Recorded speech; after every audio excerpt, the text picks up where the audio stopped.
The Supreme Court just ruled in favor of President Trump. So they're lifting the injunction that was pausing all of these layoffs that are coming down the pipe. So the reduction in forces, they're going to be allowed to proceed. Now, a lot of people feel that this gives the president more power than he's ever had. He is the chief of the executive branch. A lot of people are quick to point that out. But the positions within those agencies, they're funded by Congress. So because of such a drastic change in how it could potentially impact public services, you would think that Congress would have to be involved. But now the Supreme Court is saying, no, they really don't have to be involved. One justice disagreed, and she basically said that this was senseless, and there's going to be a lot of negative consequences coming from this. So what this means is as early as tomorrow morning, we could see federal agencies sending out RIF notices once again. Some agencies have already sent out notices, and then they rescinded those notices. So for those individuals that are on administrative leave, and there's thousands of federal employees right now on administrative leave, they will probably start to go through the process of getting terminated. If you receive a RIF notice, you need to make sure that you're reading it entirely.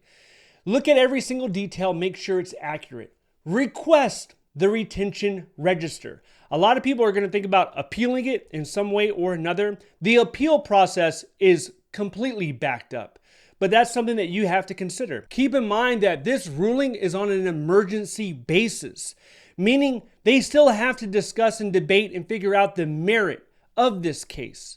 Does that mean anything is going to change? I highly doubt it. I don't think anything is going to change, but we will go through the procedure of months going by and having conversations in order to finally reach a verdict on this case. Now, some agencies like the Veteran Affairs, they recently came out and they said, we no longer have to depend upon a RIF. We don't have to use a reduction in force. It's off the table because we can get it done. We can shrink our federal workforce by using attrition, by letting people naturally just leave the agency so we're not creating that much disruption.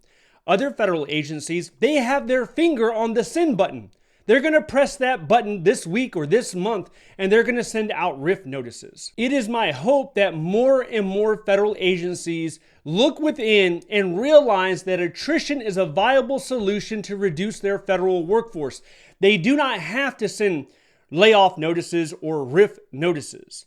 Now, make no mistake about it, this is a loss. This is what they call an L. This is a loss for the federal workforce, and it will be felt throughout all agencies to some degree. And moving forward, when we're trying to attract the best and the brightest, when we are trying to get highly talented individuals in critical fields such as cybersecurity or artificial intelligence or medical professionals, legal professionals, patent reviewers, the list goes on and on. When we're trying to get the top tier from these universities, when we're trying to attract from the private sector, because we want to improve the public service, we want to improve the federal government, it's going to be made harder. It will be more difficult. I have had countless conversations with families, with mothers and fathers, and they have teenagers, and they have dissuaded them from entering the federal workforce. When you have a conversation right now in DC and you're talking to individuals on a professional level, if you're at the universities and you're having discussions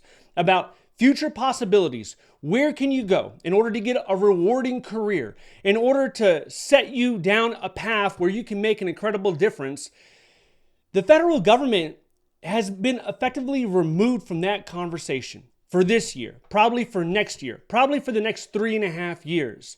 Now, as I mentioned previously, this decision, what we are witnessing this year, 2025, the dismantling of the federal workforce, it will be used as political ammunition from the Democratic Party, and if Elon Musk has its way, from the American Party. It will be seen as an example of what wrong looks like.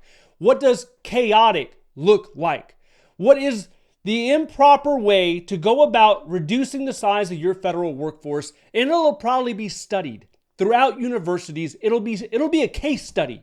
So we'll have seniors at the university level or juniors preparing a case study on everything that went wrong as it comes to reducing the federal workforce. Look at what we're seeing right now in Texas, right? So we've heard that the National Weather Agency, the one that actually observes the weather patterns and they put out the alert, the emergency alarm, they have been reduced significantly by 20, 25, 30%. We're looking at what's happening in Texas, and there's so many more things that will occur that we cannot anticipate, that nobody in the Trump administration is anticipating, because we take it for granted right now. We take the services that we receive, we take the highway, we take the air traffic controller, we take our disability check, we take a lot of it for granted. And we're gonna start to see gaps in these services that were always implied, that we never had to worry about. It's unfortunate that I had to make this video today. I wasn't planning on it.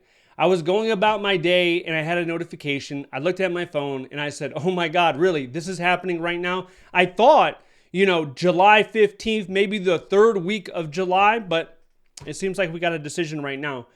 So I'm gonna leave you with that. If you're a federal government employee, once again, check out the Career Expo option. I'm going to leave a link in the description below, or I'll try to do it like as a top comment. But basically, if you're looking to transition to state government or local government, you can attend this Career Expo if you're a current federal employee or if you're a previous federal employee. There's a lot of good information over there. You're going to be able to share your resume and have conversations that hopefully lead to an interview, maybe even a job offer. So check that out. Also sign up to the free newsletter down below. Thank you so much for watching. I hope you have a better day. I'll see you in the next one.